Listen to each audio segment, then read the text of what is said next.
Magandang umaga, Pilipinas! Narito na ang mga dapat ninyong malaman sa lagay ng panahon.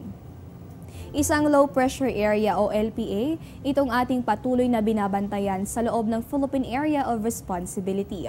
Ayon nga kay Pag-asa weather forecaster Meno Mendoza, posible itong LPA na maging ganap na bagyo sa susunod na 2 hanggang 3 araw. Subalit maaring hindi na po ito makaapekto dito sa ating bansa dahil nasa labas na ito ng Philippine Area of Responsibility sa sandalingang mangyari iyon. Gayunman patuloy nating itong babantayan dahil maaari naman itong palakasin itong pag-iral ng hanging habagat.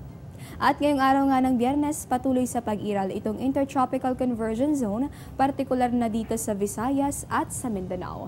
Sa mga susunod na oras, paghandaan lamang natin itong maulap na panahon na may kasamang mahihina hanggang sa katamtamang pag-ulan. Dito po yan sa mga lugar dito sa Visayas hanggang dito sa mga lugar na sakop ng Mindanao. Same weather condition ang mararanasan dito po yan sa mga probinsya ng Mindoro hanggang dito sa Palawan. At ayon naman sa Pag-asa, inaasahan natin itong bahagya hanggang sa maulap na panahon dito sa Metro Manila at sa natitirang bahagi nitong Luzon at favorable weather condition naman yan para sa mga estudyante at empleyado na walang pasok ngayon sa Maynila. Kaugnay po yan ng ginaganap na founding anniversary nila at pati na rin sa syudad ng San Juan, kaugnay naman ng isinasagawang Wata Wata Festival.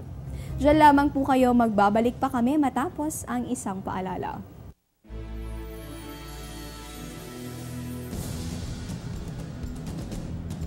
Be safe sa daan tuwing may ulan. Suriin ang mga ilaw, wiper at brake ng sasakyan bago magmaneho.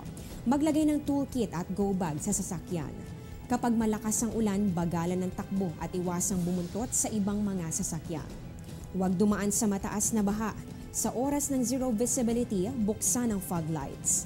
Makinig ng balita sa radyo para malaman ang lagay ng panahon at trapiko. Kaalaman at kahandaan, susi sa kaligtasan. At alamin naman natin itong weather forecast sa mga piling lungsod sa bansa.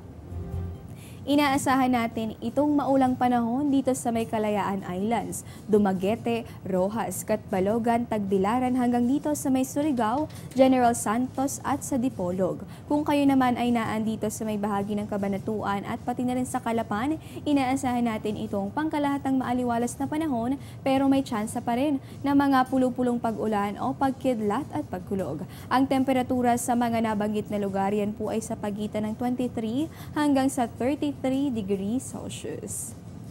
At yan po muna ang latest mula rito sa Pag-asa DOST. Ito po ang Panahon TV kung saan walang pinipiling panahon ang pagbibigay impormasyon. Ako po si Desiree Jonio. Magandang umaga po sa inyong lahat.